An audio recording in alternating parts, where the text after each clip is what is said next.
Hi, this is Suna Senman. I am doing a video now on the feminine power. And this is something that we, in general, today do not really understand. It's not just a power for women, it's an innate human power that is just the feminine aspect. The masculine power is something we're very familiar with. It's the power over, or the doing, the taking charge. This is also a valid power. It's a power that is needed in all human beings, men and women.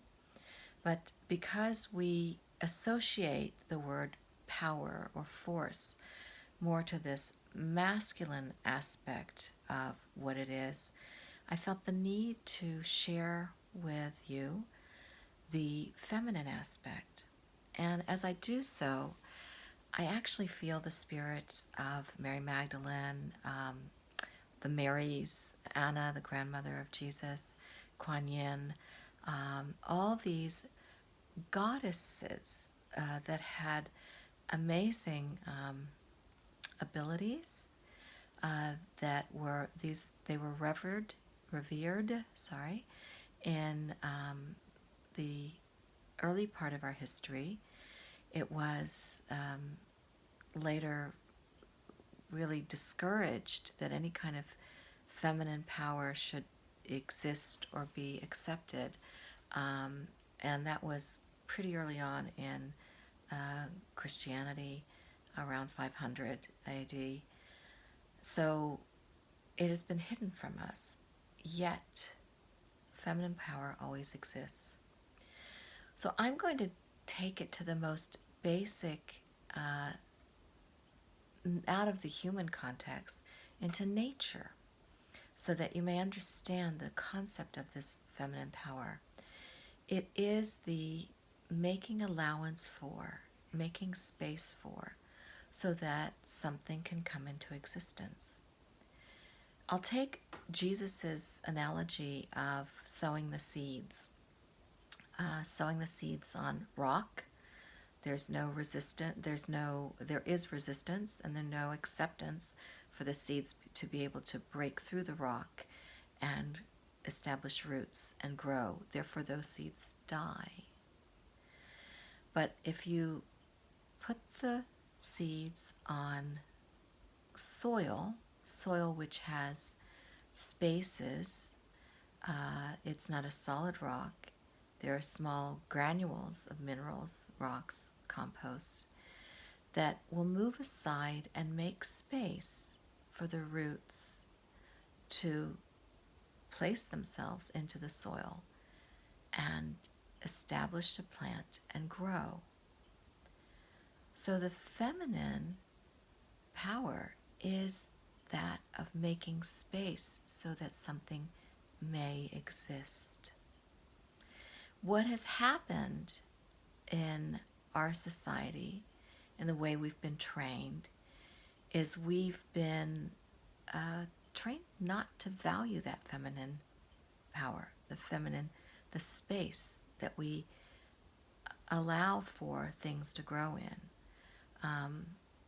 I'm going to give you another example, and this is a human example, but it's also very natural, something that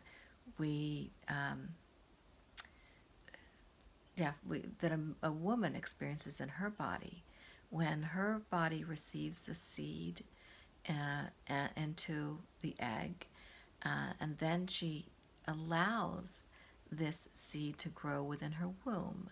She doesn't go into her womb and micromanage the cell division, the formation of the brain, the spine, the fingers, the fingernails. She simply allows the space for the new being to grow. And what the feminine space is that allowance for the dreams and the love to grow. Sometimes we fill that space with lots of junk. So If you see the feminine space as like a crystal bowl, a beautiful crystal bowl is just that. It's empty, it has space, you can put whatever you want in it. You can decide, oh, I want to fill this crystal bowl with fresh fruits or with some beautiful crystal gems or with flowers.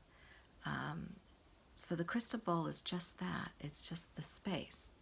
But oftentimes what we do with our crystal bowl, our space, is we throw our garbage and junk in there. Sometimes someone needs to change the oil in their car. You give them the crystal bowl for the old dirty oil. That's kind of a waste of our space, a waste of our feminine power. It's not. It's giving it away. It's not revering it and allowing for the heart's desires, the dreams we have, to grow within it. So that's just extreme. Those are extreme examples. But some really practical examples are oftentimes we give that space away to activity. That's why meditation is the feminine power. I'm sorry if I'm jumping around from a lot of different visuals and explanations, because there are just many different ways of seeing and many different pathways for you to come to this understanding. There are societies where a group of elderly women are gathered in meditation and prayer constantly as a foundation for the well-being of the community. This is feminine space. So in your personal life, taking a pause, meditating, just focusing on your breath, and trying to, just as much as you can, make the space. Allow thoughts to just come and dissipate, but just be empty. And in that emptiness, you are exercising your feminine power. You're building the muscles of that feminine power. And it is a foundation for any creativity.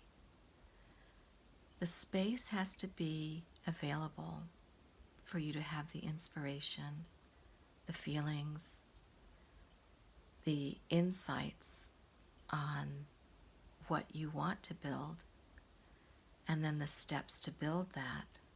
And this is what's called real hope.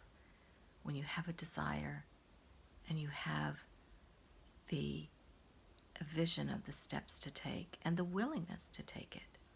So when you step into the willingness to take the steps, then you are stepping from the feminine power into the masculine power, where you're actually doing things. And that's why masculine power is equally valuable as the feminine power. We've just forgotten the value of the feminine power. So taking the space to allow for a seed to come in,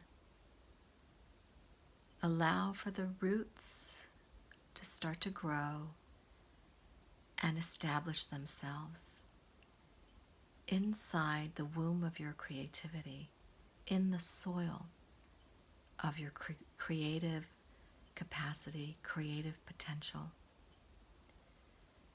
Then you are setting a good foundation for the growth of your dream, the growth of your heart's desire, and the building of a beautiful world, the building of the world you want, which is new right now. So hopefully this explanation of feminine power is at least a beginning to your understanding. I have more information through my website, sunasenman.com, SUNASENMAN.com. I also have workshops that I can revive. I did several workshops from 2004 to 2009 on the balance of the feminine and the masculine energies, identifying them, and then awakening our inner wisdom. So I leave you now and will return again. Feel free to visit my Facebook page as well at Suna Senman Life.